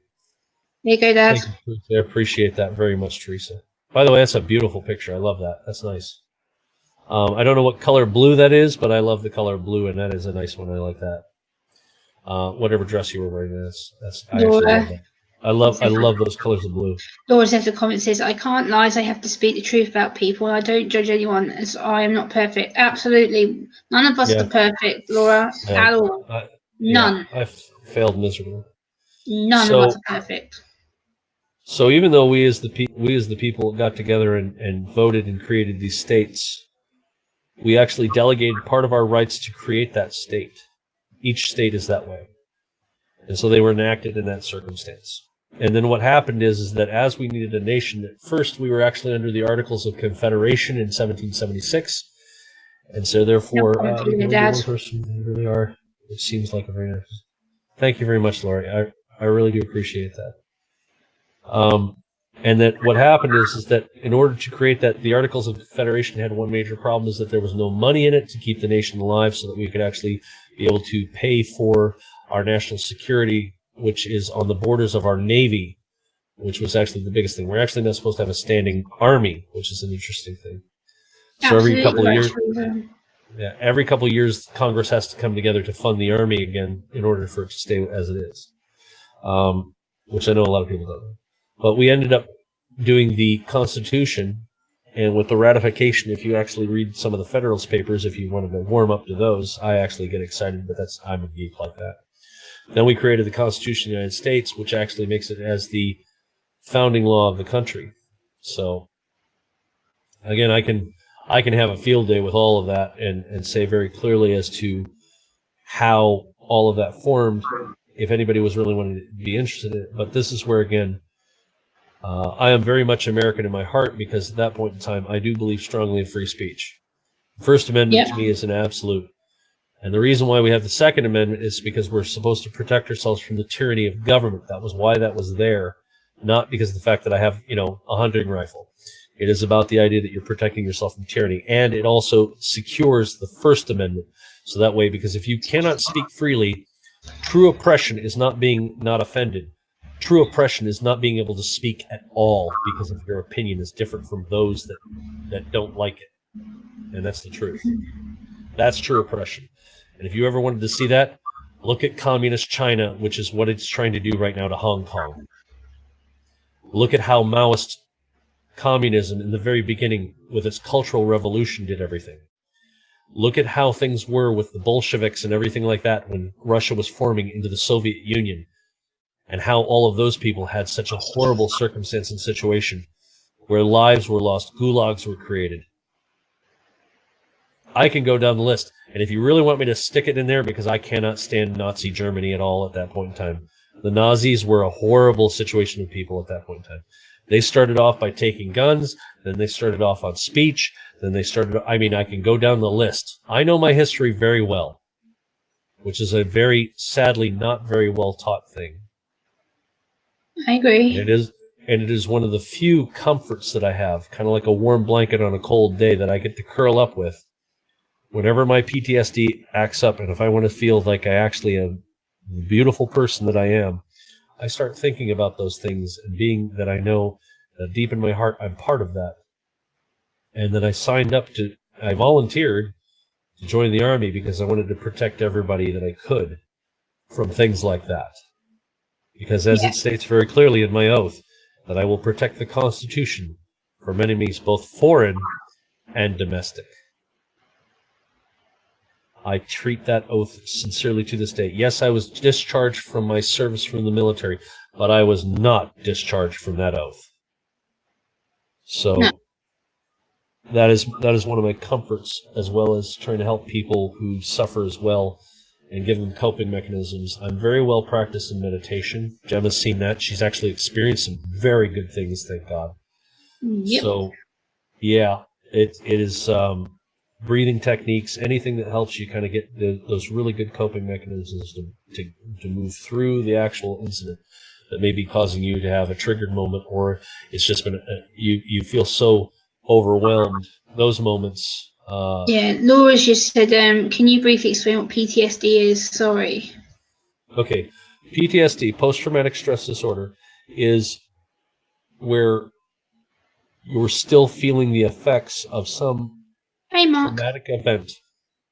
There's a huge traumatic event in the eyes of the person that suffers it. Now, it could be something small to other people, but it could be so huge that the person's still being affected later on, and they can't let go of it. And it's very difficult, especially for vets, combat vets especially, because they're having to deal with it. I myself am having that problem because of the things that I've seen, and I was not able to save people. I was not able to prevent certain things from happening. People who suffer with it, we have all kinds of things. Gemma listed off everything off the top of her head, but I'll tell you the one thing is that we implode. When we get overloaded on certain things, or we start having memories that come up, anything that, like I'm subduing a lot of what I have, but I'm trying to bring it up to allow Gemma's audience here to see more of myself that does suffer with this, is that we have depressions, anxieties. We have both. So we're constantly concussed with the past and the future. Because depression is about the past, anxiety is about the future, and that we can't control it. We have, for me, I've had cold sweats. I haven't had, experiences of reliving things or flashbacks so much as it is I'll remember certain things, and then I start going down through this horrible cycle of remembering what it was that I had to experience in a way that I would never want anybody else to go through. But am I upset that it's happened? Yes. Am I regretful that I did things that I wish I could change and not have had happen? Absolutely. But I am 100% positively, confirmingly certain on is that I am glad that at least I was able to make it so that somebody else did not have to do that. And that I was able to take responsibility for myself later on enough to be able to go, I have a problem that I need to deal with. and I'm doing everything I can to make it so that I have control of myself and that I become a better man every day. I am still the type of person that if there is ever a firefight that happens, I will be the first one to run towards it, not away from it. That was something I was going to say earlier, but I think we got distracted. It's fine. Just like a firefighter goes running into the fire to save people, I am the first person that, even if I'm not even got a gun, I will run towards a firefight because I know what to do in the instances that nobody else knows what to do to keep everybody safe and get them out of harm's way. I'm a very self-sacrificing in that way kind of person because to me, I am far from afraid of death. To me, I know very clearly that there's that one poem that states that in the time of my death, when it happens, I will walk warmly to death as if he is a brother, with arms open, and I'm far from afraid of it. Thank you very much, Laura. I do appreciate that again. Those are such kind and wonderful words. You have no idea how good that is to hear. Yeah. That's words like that, Laura, go a long way with me. Like, you have no idea that how much of an impact that makes at all. That's so well needed to hear, Laura. I can't even begin. So where I've come a long way, and I've been along. It's not the time, it's the mileage that goes with this, and I've crossed a lot of barriers that I've held myself back with, and finally gotten to where I can talk like this. I can share and give people a chance to hear what it is about how this is. Has it made it difficult to get around in life? Yeah, it has. But I know for a fact that because of what I've learned from in 2002, I actually started meditating sincerely. Yeah, and that's the thing, is that it is a form of survival there, Teresa. It is. Yeah, and that's it. That's it. And see, even if you're trying to improve yourself in any way, shape, or form, you just take step by step. But in 2002, and it's always, even Gemma hears me say bits and pieces, bits and pieces. The movie Frequency with Dennis Quaid, small step, or no, excuse me, it was Contact was the movie with Jodie Foster. It was Contact, small steps, small steps. As long as you're improving, no matter what, you're doing great. That's all you can ever ask yourself to do. Nobody else should even bother to worry about it at that point. As long as you're taking small steps forward, it's okay. You're doing great. And I'll even tell you that on my channel. Small steps. As long as you keep moving, you're doing great. In 2002, I started to learn how to meditate because a friend of mine, sat there, and very clearly I was having such a problem because of my ex-wife. We just separated, and he sat there and he looked at me and said, because I was just complaining. I was bitching about everything. And he sat there and he looked at me and he said, what you're complaining might not have anything to do with you. Ever think of that? Because it doesn't. And I said, what are you talking about? Of course it has everything to do with me. I said, really? Sure about that? Do you ever think that whatever this person is doing in this situation has absolutely not a thing to do with you and that you can't control it? So why worry about it? I said, yeah, that's very simplistic. That's great. And he said, no. You can't do anything about it. It has absolutely nothing to do with you because that's just how they're doing what they're doing. How are you able to do anything about that? And he was frying my brain. I mean, I sat there and I was just like dumbfounded. I'm so petty and pissy and just being a little princess about the whole thing to myself. You and I didn't actually think that? I don't think so. Oh yeah, no. Oh yes, I was. Oh, I admit freely, I was. Oh, I was complete. At that point in time. Yeah, he pretty much was like, "Let me go get you a tiara there," and I was like, "Oh boy." So he sat there and he invited me to it was basically to a Buddhism class that he actually goes to, and I said, "Okay, I'll go." And that was just my first beginning step into doing meditation. Now I'm not Buddhist, but I started doing meditation and just allow it to be, and that was it.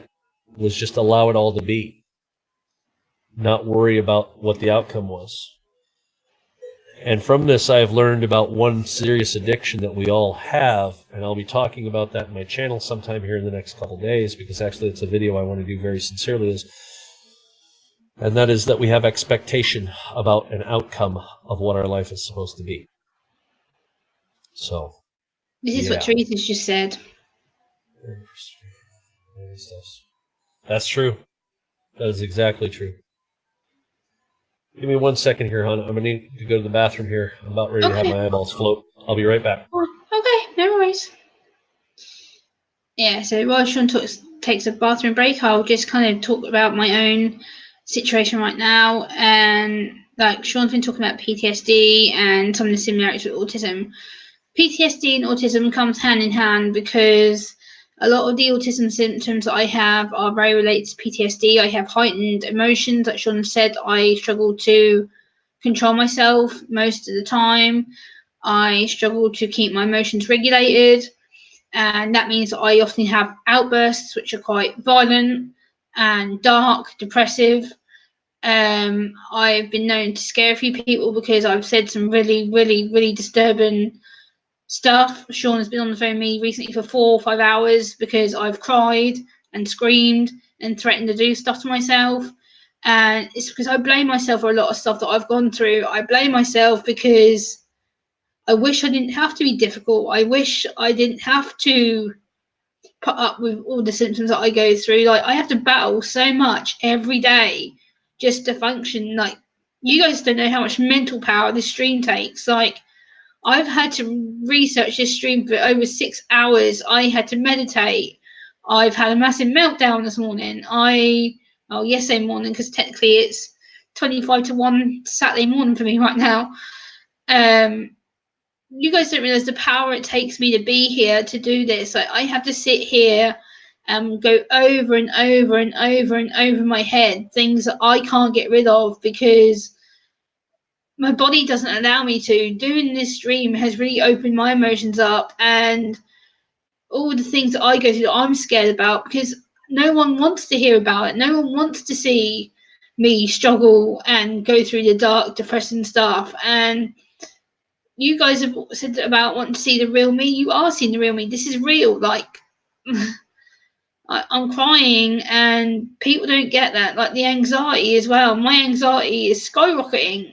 90% of the time, I'm constantly doubting and screaming and anxious wreck to the point where I don't want to do social media and I don't want to talk to anybody, and I cut myself off deliberately because I can't face it, and I run away. I hide. I don't be truthful a lot of the time. I will hide myself because of people zooming about me, and they make judgments based on my behavior, and they think it's fake or forgery, or they think that my autism, my anxiety, my depression ain't real. Let me tell you right now, I'm on 3 sets of meds right now. I'm medicated to my eyeballs, and this isn't because of meds. Trust me, this isn't. This is what you see is what you're getting with Gemma. Like, I have to fight all the time to bury my feelings. I have to be the happy Gemma who's happy-go-lucky and who doesn't give a damn and who doesn't express her emotions because I've been told not to. I've been told not to so many times.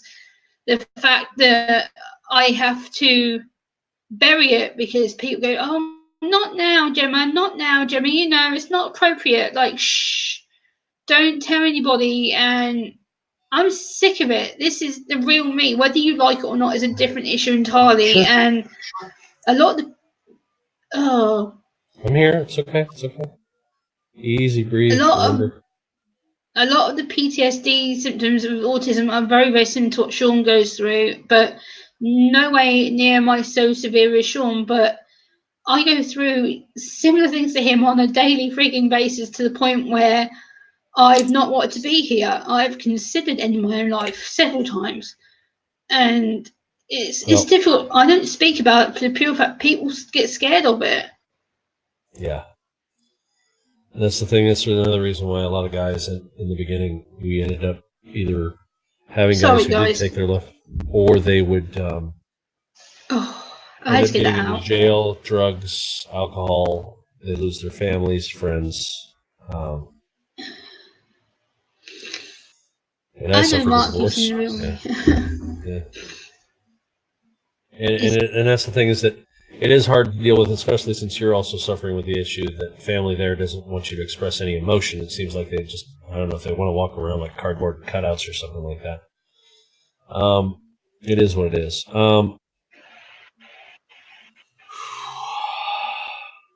This is me. Like, people say that I don't express emotion. How much more real can I be? Like, I struggle with certain things that Sean struggles with all the time, but I know no way near that I'm as bad as Sean. I get that. I know that. I'm appreciative that I'm not, but Right, but I am very similar to Sean in many, many, many, many ways. I have demons in my head all the time. I constantly blame myself for a lot of shit in my past because I've not been able to help people. I've lost friends who should still be here. There's people got who water here. I blame myself. My auntie died of cancer. I know it's freaking ridiculous, but I blame myself that I couldn't stop it. I couldn't slow it down. I couldn't stop her from being sick, and that haunts me every day. And I have very, very similar symptoms to Sean. Believe me, I do. I have the dark, depressing moments. I have the moments where I don't talk to anybody. Sean knows that I don't have no support over here. Breathe. Remember, breathe.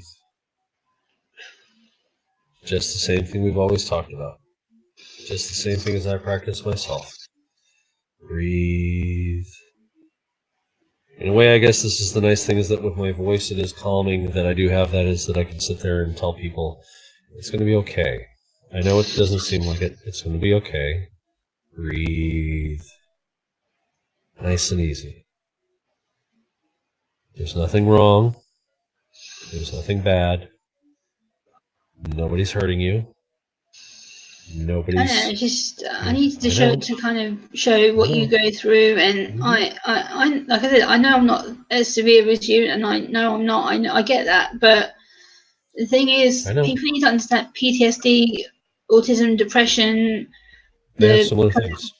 there's very similar connections to it, and it's about time I show it because I hide it, and I hide because I'm scared, and I'm scared because I've been told most of my life to shut up and not show certain things, and it's took me the last what 5 years of my own since I've been in my own Mhm. completely independently that I've been able to do this. Right. But that's the thing, is that at least you've learned. Other people haven't, and you're doing good. You're doing great. I Yeah, want you which to is listen. I why want you to I listen to relate to that. Sean a lot because there's more similarities than differences between us. It's the same thing as, like, right now, I'm just reaching through my own situations as I'm starting to shut that off so I can be a little bit friendlier, and start coming out of it, because we'll need to end the stream here in a bit because I need to make some food and Yeah, get things taken care of there. yeah, But I'm at the gonna same wrap time, it up this is soon. where now I'm reaching out of what I do. Now I'm showing people as to how well I've coped, and I've learned how to turn my focus. The meditation I've learned is awareness and focus. It's not much else past that. It's very simple. The more that you learn how to first become aware of something and you focus on that, and you're very gentle with yourself, you're very forgiving, very easy on yourself. And I'm cleaning something while I'm talking to you guys. So this is kind of like, again, when I get fidgety or whatnot. But what I'm doing is at the same time that I'm talking to her, is these are the same coping mechanisms Thank you, that I Teresa. use, Yeah, I with could cry anybody. for hours. Nice and easy. Remember, breathe. Nice and easy. I'm alright. Though. I'll be alright. Just I know you. I know you will. But this is where, again, this is uh, just added extra comfort, added extra things to make it a little easier for you. This is how I can take the weight off your shoulders, because I know very clearly that you're just caught up in a whirlwind of your emotions. And yep. now's the time that you can just let it go. You don't have to feel like there's anything crushing you down. There's nothing that's actually going to make you go away. There's nothing that's going to cause you to feel like you lose yourself. It's just you and me, and we're talking. It's okay. Yeah, I want to show how I relate to you, and this is the first time I've ever done it on a stream, so I'm kind of like. It's okay. It's okay. You know, something I was going to say also is that when I actually finally get off of here and everything like that, when I'm starting to do videos in the future here, Lori, Yeah. something you might want to do for your nephew is if you have the chance for them, I don't necessarily toot my own horn per se so much on this one, but if you want for your nephew, have him come over to my channel. You can be right there with them because if they're under 18, I don't let them on my panel at all in any way, shape, or form. And I can't do a panel right now anyway, but if they wanted to see what was going on in the chat and just listen, I can talk to them the same way I am right now with Gemma. And make it so that it's a gentle approach, something that makes it so that they don't feel like they're threatened by any approach like I'm going to fix you. No, I don't want you to fix your I don't want you to I don't want to fix you. I want you to feel peace. I want you to feel calm. Because if I can get you there, you will slowly fix yourself when you're ready. Not before. That's one other thing that people don't understand with people that do have PTSD. Don't try and fix me. God, I hate that. need to get to a place that's calm as best I can to find my peace, so then I can deal with it at my time. Stop trying to fix people. That. And if you force it and you try to make people be one way or another when they have that kind of memory of things that, and for some people they're blessed by not remembering somehow, they black it out in their own mind and cause that whole block to just come up. I wish that was possible at times, but really now I've gotten to the point where it's like, no, I want to remember everything I can so that I can deal with it. I want to get past this. Yeah, exactly. Yeah, blocking it out completely will make it worse. At that point, if any time that you want to have your nephew just sit and realize that they're okay with just finding some peace and calm, I teach that. But I'm not gonna fix the problem that they suffer with because it's gonna take time. It will take time. They just have to know that there is a time that they can find some peace so they can work through it. But if you want, they're more than welcome to come over. And even if their mom wants to sit there and watch, I'll make a promise to you.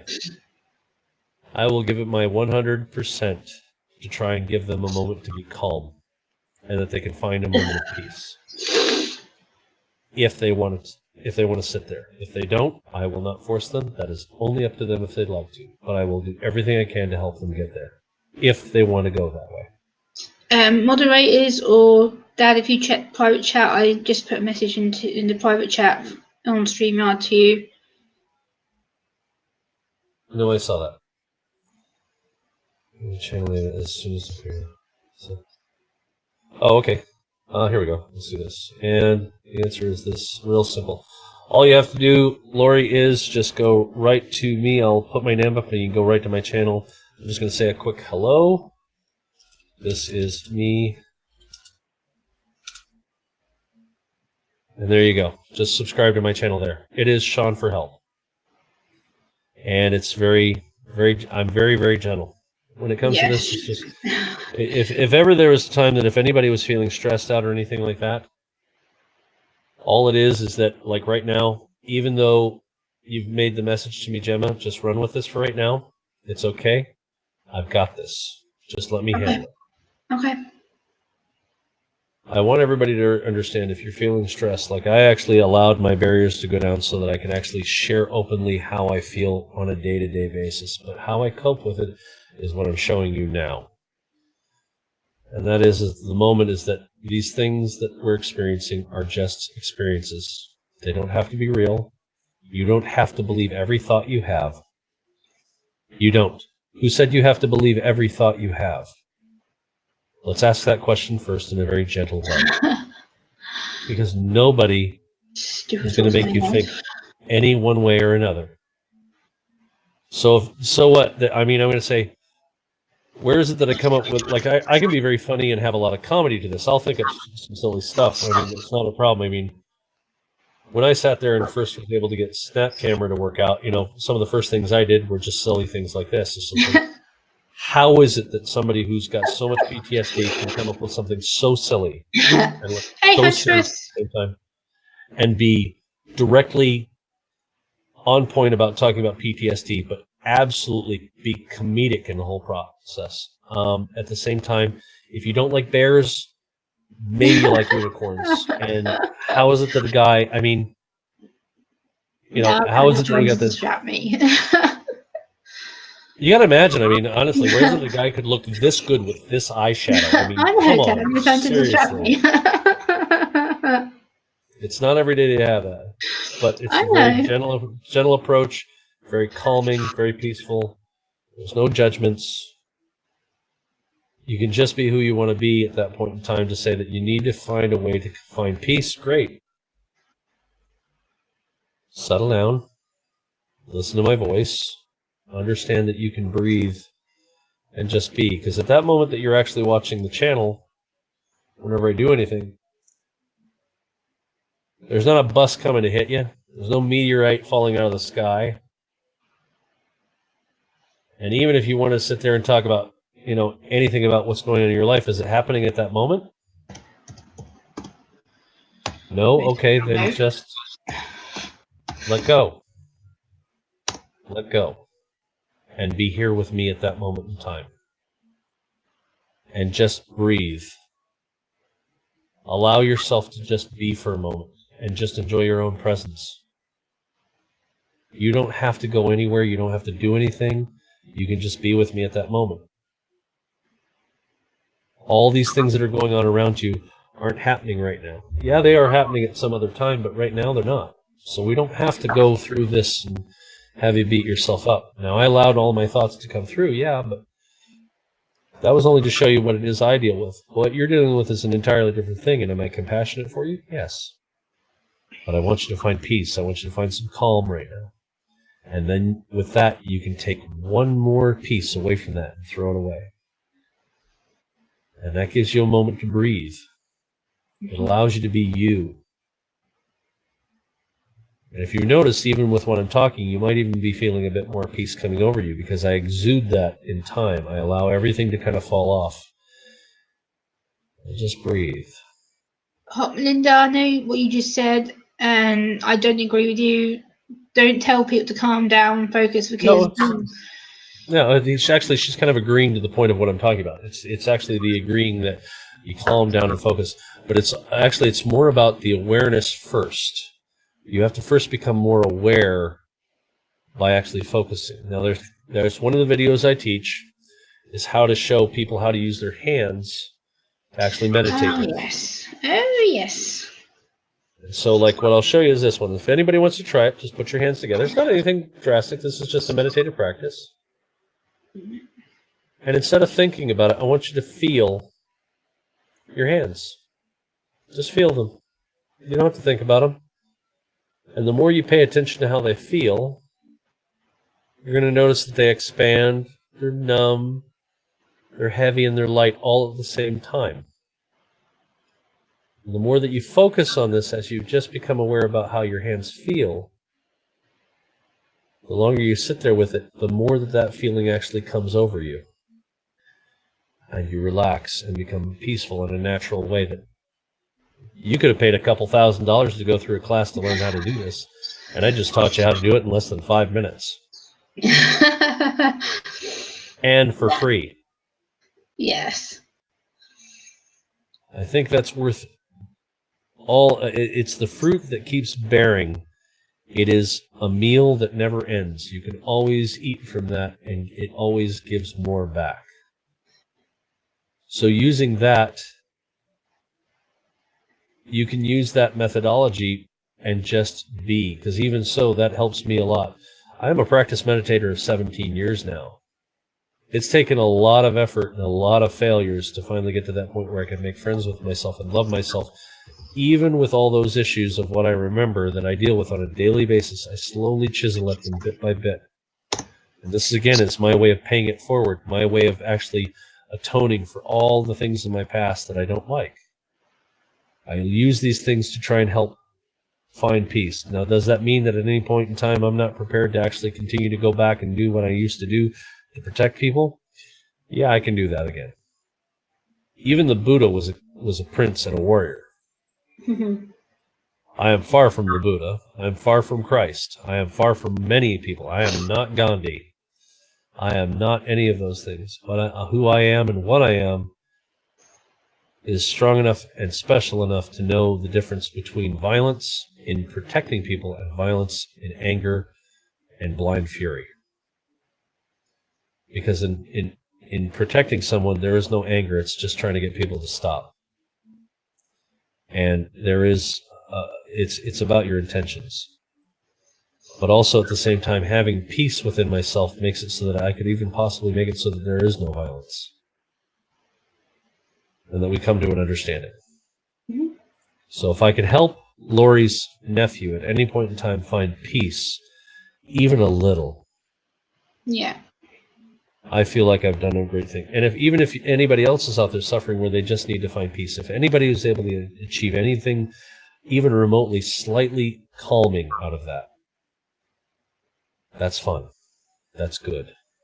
That's wonderful, actually. So please understand, if you need, just go ahead and take the time to go over to my channel. Again, it's SEAN4HELP. It's just the same title as I am here. Yeah, please go over and check his channel out and leave some comments. And as I have just put the PayPal link back in the chat again, so if you feel that you'd like to help Sean financially, it would be very much appreciated, and it really helped me out, making me feel good. If Sean received a little bit of money for today, he could really benefit from it, and he does deserve it. So I put my link out there again by just typing in my name, so if anybody wanted to see it. And again, you can pretty much just listen to some of the videos I have. Watch how we have that one addiction. That's one video I'm going to do. It's just going to be a standalone because I'm going to talk about it briefly as kind of like a lecture on the points. They're not long usually. I try to keep them under 20 minutes easy. But it's the one expectation that we have called, or the one addiction we all have, and it's called expectations to outcomes. And that is where all of our suffering in this life comes from. Every bit of it comes from our expectation of outcomes of what we want in life. As soon as you start relaxing off of that, life becomes easier. This is why I was able to talk freely as to what hurts me with the PTSD I deal with. Excuse me. And why I was able to freely share without fear is because I don't have an expectation as to what this is. People could have told me off and I would have been just like, okay, well, that's fine. And I wouldn't have been upset. I wouldn't have even been hurt over the idea that people wouldn't want to listen to me. At the same time, I didn't have an expectation that people would be like ecstatic, ooh, he's suffering, yay! No, nothing like that. But I just allowed everything and everyone here to be as to who you are. It's called the art of allowing. I allow you to be who you are so I know who you are, and I get to see it for myself, so I get to have the full experience of being able to be with you truly, not what I think you should be. And then I get to see the real you. It's an illusion that we all live, and that's that we put up this barrier of what we think we're supposed to, what life is supposed to be, and really it's just life. There's not one thing or another about it. So these are the things that I teach on my channel versus what my PTSD has pulled me down to. I've actually been lifting myself up and elevating myself, and then I deal with these points bit by bit to make it a little bit, lessened every day. Kind of like my hairline. It lessens every day. I gotta make fun of it. I mean, I don't care if I go bald or short. It's whatever. I don't care. I could save on haircuts and shampoo, I'm simple like that. So my comedy's coming out. I'm starting to lighten up. But this is pretty much. So I hope everybody kind of got something out of this to where you get to see that, in contrast again with some of the things that autism has, that yes, I do suffer with sensory overload at times. However, I can control mine. Gemma necessarily can't. She has a blur of things. Yep. Which, as you've seen for the whole stream, I've done nothing but fidget. and get up and down and Lori, that's swim fine. and Yeah, that's quite all right. If you just want to show up and just hit a like, that's quite all right. Lori, you don't even have to say anything. Just you being there is wonderful to hear. like If right it now, helps you you, guys great. can see I'm in a really high stimming mode. I'm to the point where Yeah, my you're body rocking. is completely taken over me. I have no say so. No, I have no feeling what the hell I'm doing. I'm You're okay. Remember, I'm here with you. to the fact that Yeah, you're fine. It's easy. It's easy. It's okay. I'm about And to scream in pain. it's gonna be all right. Well, let's go ahead and see about. We're gonna go ahead and this. It's been about 2 hours. I'm Yep. pretty much done with everything I had to do for you. Okay. Yep. Yeah. No worries. So everybody, I wanted to say thank you for listening to myself. Please give a like for Gemma. I appreciate it deeply, and we thank you guys, and we'll talk to you later. Yeah. Okay. Thank you so much for watching, guys. I'm going to wrap this stream up now, and I'm going to go and try and calm down before I hit Sean up later on the phone again because I'm. Yeah. All right, guys. We'll talk to you later. Bye. Okay. Bye bye. Thank you, Dad. Yeah, so there we go. There was Sean, and I hope that you guys learn a lot from that interview. It was very, very eye-opening. Wow, that's the most eye-opening thing I've ever heard in my life, and it's really, really challenged me to be a better person. I've really learned a lot from my own sensory perspective, also from the PTSD element.